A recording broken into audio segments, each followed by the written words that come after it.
সরিষার তেল না খেয়ে নারকেল তেল খাও, নারকেল তেল না খেয়ে ক্যানুলা অয়েল খাও, সানফ্লাওয়ার খাও, কিন্তু একটা তেলও তো ভালো না।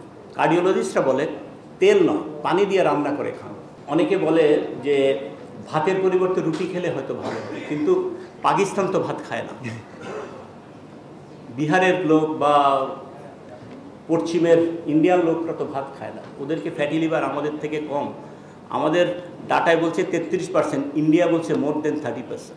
কম খাই বেশি হাঁটি এই করলে হবে না, আমাদের পুরো লাইফ স্টাইল চেঞ্জ করতে হবে। ফ্যাটি লিভারের কোনো অ্যাক্টিভ এবং ফুল ব্লোন চিকিৎসা আবিষ্কার হয়নি। ফ্যাটি লিভার তো বারবার বলছে যে বেশি খেলে হয়, বেশি খেলে হয়। আমরা তো গরিব দেশ, আমরা কি বেশি খাই? নিশ্চয়ই না। আমরা গরিব দেশ, ইকোনমিক্যালি লেস ডেভেলপ। আমার দেশের গ্রামের মানুষ, আমার দেশের শহরের মানুষ, লেবার মানুষ, এদের সমান কায়িক পরিশ্রম করে কে? কিন্তু হিস্টোপ্যাথোলজি বা ইনসিডেন্সে তো এই গ্রুপও এই ফ্যাটি লিভার থেকে মুক্ত নয়। তাহলে শুধু এই কম খাই বেশি হাঁটি এই দুটো স্লোগান দিয়ে কি আমরা ফ্যাটি লিভার দূর করতে পারবো? আমরা ছোটোবেলায় শিখেছি বাঁচার জন্য খাই না খাওয়ার জন্য বাঁচি। শুধু না খেলে কি ফ্যাটি লিভার থেকে মুক্ত হবো? বাট কথায় বলে যে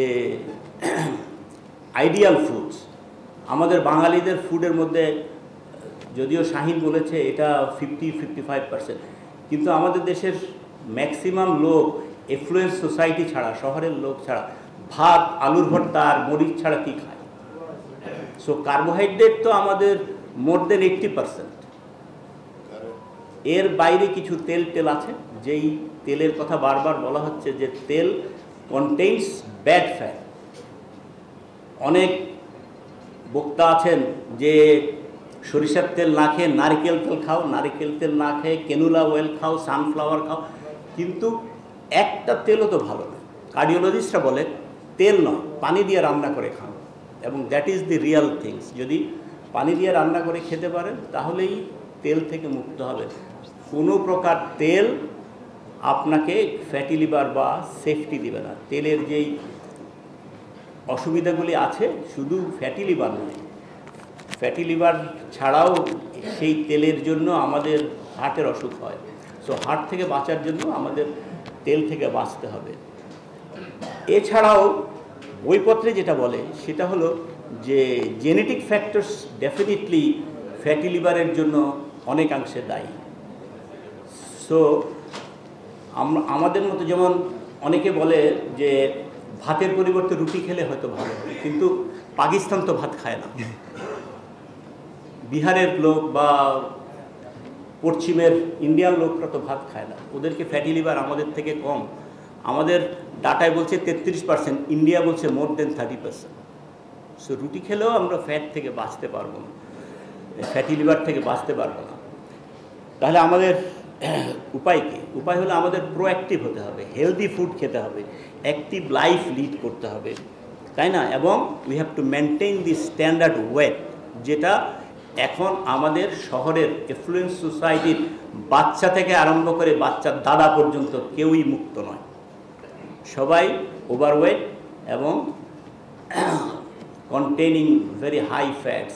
ফ্যাটি লিভার সম্পর্কে আমাদের যেই ভয়, সেই ভয়ের থেকে বেরোতে হলে শুধু এই কম খাই বেশি হাঁটি এই করলে হবে না, আমাদের পুরো লাইফ স্টাইল চেঞ্জ করতে হবে।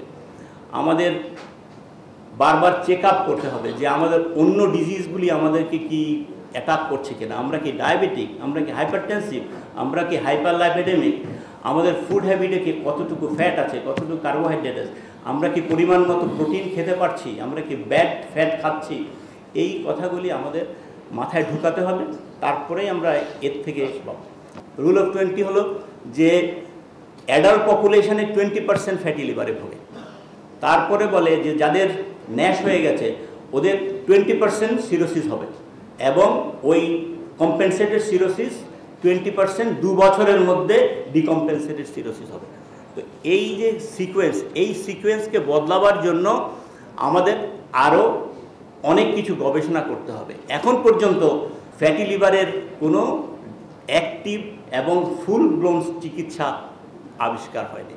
দু একটা ওষুধের কথা বলছে যে এই ওষুধগুলি নাকি এই রিসেন্টলি FDA আমেরিকান ওরা একটা ট্যাবলেটস ফ্যাটি লিভারের জন্য অ্যাপ্রুভ করেছে, সেটার নাম হলো রেসমিটোরন। আমাদের দেশে এখনও পাওয়া যায় না। যাদের 100-র নিচে ওয়েট ওদের 80 মিলিগ্রাম করে খেতে হয়, যাদের 100 কিলোগ্রামের উপরে তারা 100। কিন্তু এটা তো মাত্র এসেছে, এটাই যে আমাদেরকে রিমেডি দিবে বা এর যে হাজারো সাইড ইফেক্ট হবে না, এই ধরনের ওষুধগুলি তো আলটিমেটলি দেখা যায় যে লাভের থেকেও সাইড ইফেক্ট বেশি। সো আমাদের দেশে আসলে আমরা এর উপরে যে ঝাঁপিয়ে পড়ব, আমি দেখেছি অলরেডি কিছু কিছু ডক্টর সোসাইটি বিভিন্ন ফার্মাকোলজিক্যালকে বলছে এটা এই ওষুধটা এক্ষুনি আনুন। তো আমাদের ডাক্তারদের হ্যাবিট তো এর ইফেক্টস না দেখে যেন তেনভাবে দেখা শুরু করে দেব, সেটা উচিত হবে না।